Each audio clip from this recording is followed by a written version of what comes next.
What would you do if you got 10 crore rupees? And I guess that amount is big enough for you to just quit, retire, work on the beach and be like, I am done. I don't want to report to my boss. I don't want to report to my manager and everybody else. Well, that is right. And there is this person, Karan Datta, who just did exactly that. And Wind Wealth, being so kind, actually covered this video and gave a lot of nuggets that you need to learn and implement if you also want to get 10 CR and retire and live the life you always wanted. So without further ado, let's start. The very first point that I picked up is that you need to know what is the amount that you have to retire. So the figure that he mentions is around 25 times your annual expenses.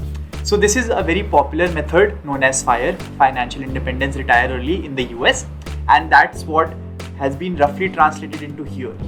So if you need to know how much is the amount that you need so that you can quit your job and just live your life the way you imagine, you need to have approximately 25 times your money invested into stocks that is going to slightly beat inflation.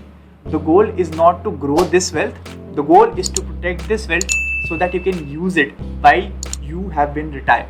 The second thing that you need to do is that you need to be in an upward rising industry. In the video itself, he says that he was part of the mutual fund industry from 1990s. So even if you imagine at that time, the financial market system in India was still developing. SEBI was recently introduced. Nobody knew of the concept of mutual funds and people had been through the Harshad Mehta scam.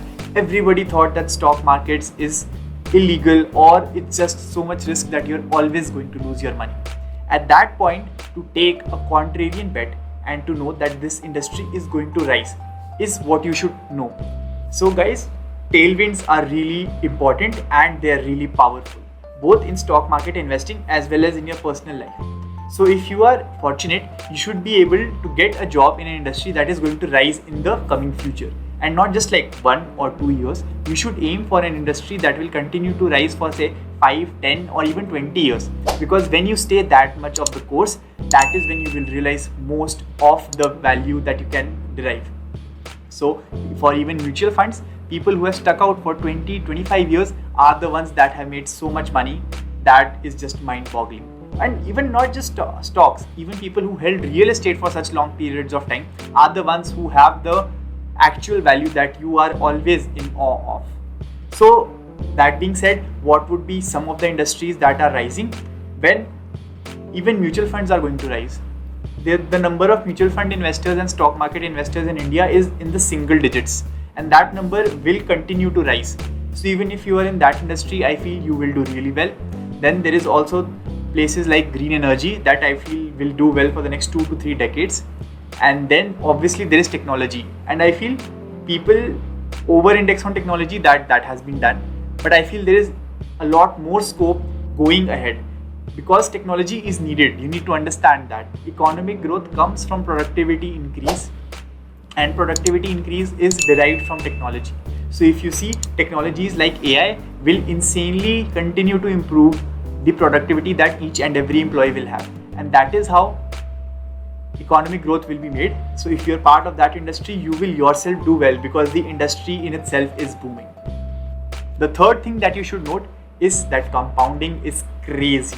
So he mentions the fact in the video that people who held out for the mutual funds from around say 20, 23 years made like a 230 times return in the money that they put in. And that is an astronomical number. That is more than enough to help you retire and even help your next generation. So if you understand the compound interest math, that is when you will understand Warren Buffett saying that I knew I was going to be rich. It was only a matter of when, not a question of if. Because when you start to understand the compound interest formula, you start to understand that what really matters is the raised to power function, the exponential function called time, and not so much the returns that are there. Alongside this, you should also know that these returns come if you survive for that long. So many stocks and mutual funds would have gone busted in that period. So you need to know that you have to survive in order to be able to collect the prize at the end. That's what they say, right? You have to first finish to finish first. Next thing that you need to do to retire with 10 CR is to understand that equity is your ticket. And equity comes in two forms. First is your investments in the stock market through mutual funds or direct stock investments. And the second method is through ESOPs companies will offer you. Even the man himself mentions that it was actually the last line of ESOPs that helped him go over the figure of 10 CR, and that actually gave him the final push that was needed. So if you understand this entire video, you will get to know that the actual power is in equity and in the long-term returns that it will generate for you, because you have ownership of that equity. It's not money that will be just fixed every month. But that being said, it also implies that there is volatility and there is risk that is associated with it. And which is why, again, linking back, you need to understand that we have to survive for the long term. That is when you will see actual true exponential gains being released in front of you and whose power you can actually harness. The final thing that I will take away from this video is to also know how to enjoy your time.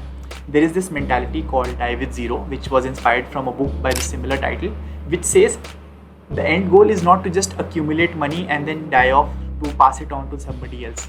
The end goal is to be able to enjoy what corpus you have built up, to do things you actually like. A lot of people, when they get into the idea of saving and investing, their mindset shifts and they're not able to spend that money once they retire. They get so money pinching that it becomes crazy. Imagine you have built a corpus of crores and then you retire and then you are penny pinching to just have the fan or AC running for slightly longer duration. Now I understand that it is right for the environmental reasons. It is not right for the reasons that is in your mind, which is to save money all the time. So you need to know what you are going to do with your time also. And you also need to be able to spend the corpus in a smart manner that it outlasts you, and eventually the best case scenario is that you're able to die with zero. And on that spirit, if you want to know how to learn and invest your money into stocks so that you can benefit the power of compounding, I bought SOIC's course, and the review of that course you can watch here.